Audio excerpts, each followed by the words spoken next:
Emmanuel Macron is putting his personal ambitions for a second presidential term ahead of any desire for the EU to strike a trade deal with the UK, the deputy chairman of the Eurosceptic European Research Group has said. However, David Jones said any belief on the part of French president's hardline stance would force Britain back to the negotiating table was for the birds. Meanwhile, fellow Tory MP Daniel Kaczynski said Mr. Macron was massively overplaying his hand, and even suggested his approach could ultimately cost him victory in 2022.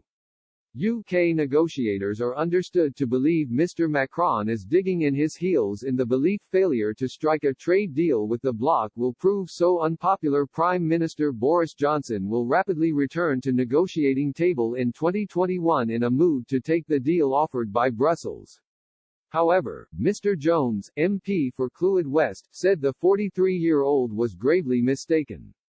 He explained, "It looks like Macron is putting his personal ambitions for a second term ahead of achieving a good outcome to the talks.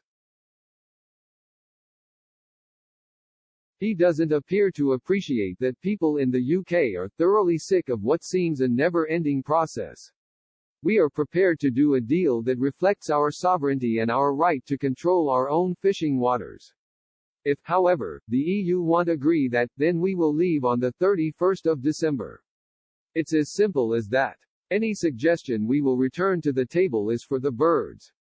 Mr. Kaczynski, MP for Shrewsbury and Atcham, told Express.co.uk, "Unfortunately Mr. Macron is massively overplaying his cards.